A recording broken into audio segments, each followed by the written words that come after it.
स्वदेशी जागरण मंच का राष्ट्रीय सह संयोजक डॉक्टर धनपत राम अग्रवाल आज इस प्रेस वार्ता में ये बताने के लिए प्रस्तुत हुआ हूँ कि आगामी 26 से 29 फरवरी आबू धाबी में विश्व व्यापार संगठन की जो 13वीं मिनिस्ट्रियल कॉन्फ्रेंस होने जो जा रही है, उसमें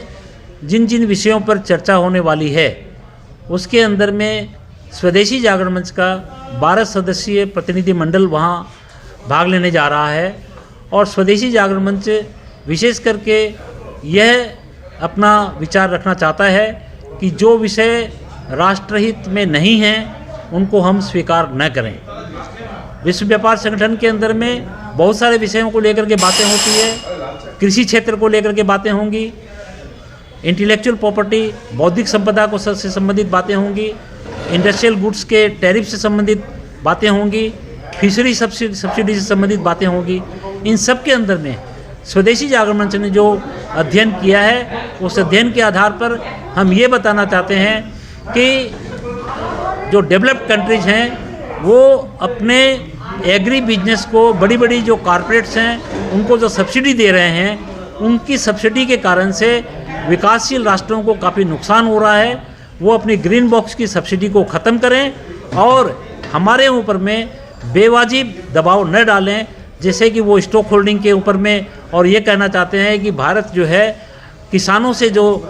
उनकी फसल की पैदावार की जो खरीद करता है और उसके लिए एक मिनिमम सपोर्ट प्राइस देता है उसको बंद करें। हम इस बात को स्वीकार करने वाले नहीं हैं। कृषि हमारा मेरुदंड है, कृषि हमारे अर्थनीति का आधार है और हमारे यहाँ के जो कृषक हैं उनकी जीविका का वो एक बहुत बड़ा साधन है। इसलिए कृषि क्षेत्र में हम कोई भी किस्म का समझौता नहीं करना चाहते। अभी तक जो समझौते हो गए हैं उनके आधार पर हम ये चाहते हैं कि विकसित राष्ट्र जो कृषि क्षेत्र के अंदर में गलत ढंग से सब्सिडी दे रहे हैं वो कृषि क्षेत्र की उन सब्सिडीज़ को बंद करें। दूसरा नंबर, वो हम पर जो दबाव डालना चाहते हैं कि आपके यहाँ पर जो मत्स्य चाषी जो हैं, जो फिशरीज़ का काम में जो इन्वॉल्व हैं, उनको भी जो सब्सिडीज़ बंद कर देनी चाहिए। हम उस बात को कतई स्वीकार करने वाले नहीं हैं। हम फिशरी सब्सिडीज़ के विषय को WTO की परिधि में आने ही नहीं देना चाहते, क्योंकि फिशरीज़ का जो विषय है वो WTO के एग्रीमेंट के बाहर का विषय है, उसको हम WTO के अंदर में नहीं लाने देना चाहते। हम ये भी चाहते हैं कि हमारे जो पुराने जो ट्रेडिशनल नॉलेज के, आयुर्वेद के तथा हमारे और भी बहुत सारे इस तरह के जो लोकगीत और लोक नृत्य आदि के जो विषय हैं और हमारे जो बायोलॉजिकल रिसोर्सेज हैं जिनकी कंटिन्यूअस यहाँ से जो लीकेजेस हो रही है, उन लीकेज को रोकने के लिए तथा हमारे ट्रेडिशनल नॉलेज के प्रोटेक्शन के लिए, हमारे बायोलॉजिकल रिसोर्सेज के प्रोटेक्शन के लिए जो है WTO के ट्रिप्स एग्रीमेंट में प्रावधान होना चाहिए। हमारे दार्जिलिंग टी के प्रोटेक्शन के लिए WTO के अंदर प्रावधान होना चाहिए। टेक्नोलॉजी ट्रांसफ़र के लिए WTO के अंदर प्रावधान होना चाहिए, जिससे लाइफ सेविंग ड्रग्स के ऊपर में तथा क्लाइमेट चेंज से संबंधित, ग्लोबल वार्मिंग से संबंधित जो नई टेक्नोलॉजी जो है उसको विकसित राष्ट्र जो है वो फ्रीली ट्रांसफ़र करें, उस पर कोई रकम का रेस्ट्रिक्शन न लगावें। तथा साथ ही WTO के अंदर में अभी बहुत तरह के जो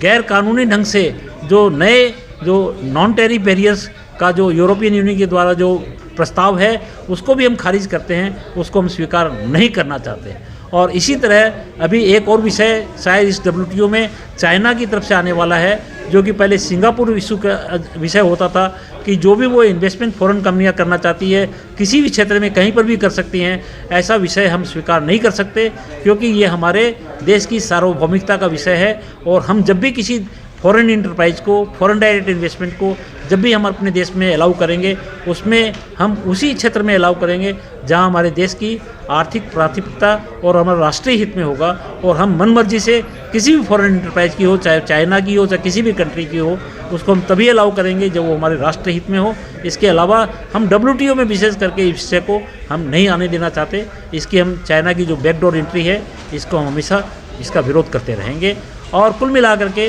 बहुत सारे जो अदर विषय हैं उन सभी विषयों पर हम चाहते हैं कि वो सारे विषय जो हैं, जो अभी पेंडिंग एजेंडा जो हैं, जो उनको पहले निपटाया जाए और विकासशील राष्ट्रों का जो साउथ का जो ग्रुप है वो सब एक साथ मिल करके हम विकसित राष्ट्रों के साथ में हम अपना स्पेशल एंड डिफरेंशियल ट्रीटमेंट का जो हमारा जो एक राइट है उसकी हम डिमांड करते हैं।